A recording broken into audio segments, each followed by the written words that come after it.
Hey Blazers,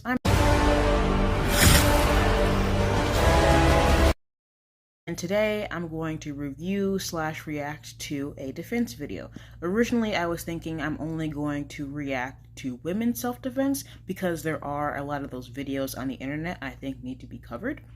But at the same time, if there is a video that is genuinely leading people into hurt, harm, or danger, and it's just sitting out there racking up views, I'm not gonna just not talk about it just because it's not a women's self-defense video, if you pick up what I'm laying down. So with that being said, let's hop into this video and point out a few things that might be right and a couple things that might be wrong. So let's go. Okay, so this video is called How to End a Fight in Seconds, and it is done by Code Red Defense, so let's hop in. Okay guys, so we're going to be looking at how to end a fight in seconds. This is crucial. You're faced with a bigger and larger attacker. The importance of going preemptive is huge when you're faced against a bigger attacker. Well, then what's the secret? How do you take out a larger and bigger attacker? Gotta hit first, man. I want to put as many odds to my favor as possible. People say, is it a cheap shot? Maybe it's a cheap shot, but do I rather take a beating or take a chance of having, somebody like Gio who's literally, overweighs me by a lot more, let him hit me first, or do I go first? I'd rather hit first and take my chances. Again, you want to try to verbally diffuse the situation. You want to de-escalate, but when you've done everything you can and the attacker's no longer communicating, well, you got to go preemptive. You got to hit first, or you can take a chance and say, well, So one good thing he said was about trying to defuse the situation. I think that that's pretty true. If you don't have to fight, then don't do it. If you can say, hey buddy, maybe you have the wrong guy, or let's not get in trouble with the law enforcement of this area, and that is able to calm the situation down, I think that's what you want to go for first. But like he kind of said, you really have to weigh your odds here, because he's talking about, I'm going to take my chances and attack first. What if the person wasn't going to attack you in general? This person is larger than you. Maybe they were upset. Maybe you were at the store and you, I don't know, took the wrong card or something, and the person's bigger than you and they're visibly upset, and you're like, oh, yeah, let me strike first. But in reality, they weren't actually going to hit you to begin with. There's no reason to me, if the person is not physically trying to harm you and they're just upset, you're going to end up starting a fight that might not have happened to begin with. So I think he's just too quick to assume that this is a situation that even needs to be physical. And at the end of the day, I think you can put yourself in a lot more danger than you might have originally bargained for. So let's keep going. I want to be a good Samaritan, and I don't want to have problems with the law, and take a chance where he might go preemptive on you, and he might, send you to the hospital and be like, well, at least I don't know, I'm in trouble with the law, but maybe you're like, with a broken nose, broken jaw, and sucking through a straw too. But that's really your decision. But what I would do, I would go preemptive and I would hit first. You're faced with a large attacker. What is the secret? I'll give you guys some of the most important first strikes. The first one is the headbutt. Top of the head in the facial area. What do? If I'm talking to my attacker, boom, headbutt, right into the nose, right into the face. I could go from here, natural stance where I need to grab, or I can grab the person and go straight into the headbutt. However, you remember, if I grab him, he might flinch. If he flinches and his head comes down and I go for a headbutt, I might take the shot. So I want to be careful. So if I'm going to set up a headbutt, I'll start talking first a little bit low, slowly to bring him down. I'm going to start tilting my head down like I'm talking to him. I won't make an eye contact. But whack, I'm just going to explode straight into the facial area. Now, headbutts definitely hurt, especially if you're doing it right. Honestly, even if you did it wrong, it's probably still gonna hurt. Like, if you were aiming to hit your forehead to somebody else's forehead, that's probably gonna hurt. If someone is aiming to use their forehead to hit your nose, that could definitely, break a nose, or they're hitting right here. That's gonna hurt as well. The thing is, why is that your go-to? A headbutt? Where you have to set something up, like he said, you're in a conversation, you look down, and then you go up. If you're in a conversation with somebody and you're still talking with them, why are you headbutting them? I don't understand. This is still a situation to me that could be talked out.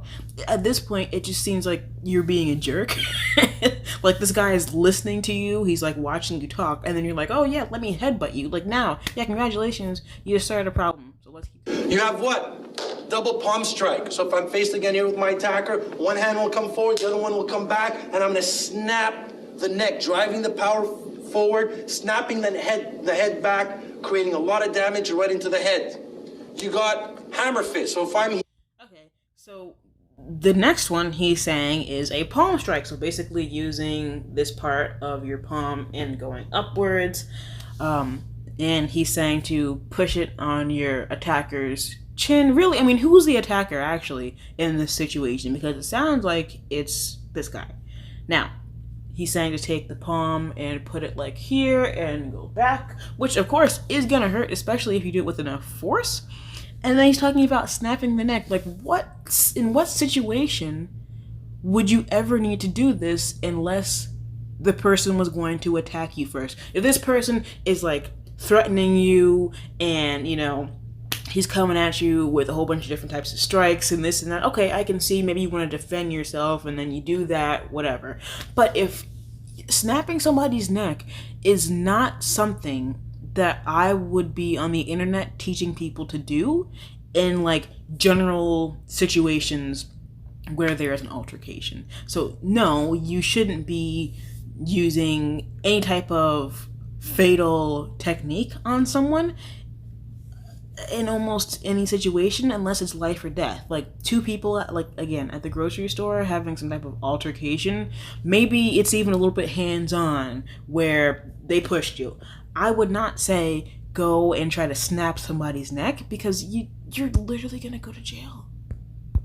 here, I'm talking to the attacker, boom, straight into the bridge of the nose, right? Again, hammer fist is a very powerful strike, right? So if I'm here, I'll go straight into the bridge of the nose. From there, the fight doesn't end. I always say, no matter what strike is going to be your first strike, I look at it as a machine gun. If I'm going to headbutt, I'm not just going to headbutt. If I headbutt, I'm going to go right into palms, elbows, neck cranks. I want to make sure that I don't give him 1 second to gain any kind of momentum. I want to disorient him as quickly as possible and hit him with big blows and finish the fight. So you got your headbutt, you got your double palm strike, you got your hammer fist, elbows, man, right? So if I'm here and I'm talking, I could elbow right through the center line. Again, very devastating blow because it's so non-telegraphic. It's not coming around. It's coming straight through the middle. Again, are we talking about how to defend yourself against someone who is trying to, like, threaten or attack you? Or are we talking about how to be a complete jerk when someone is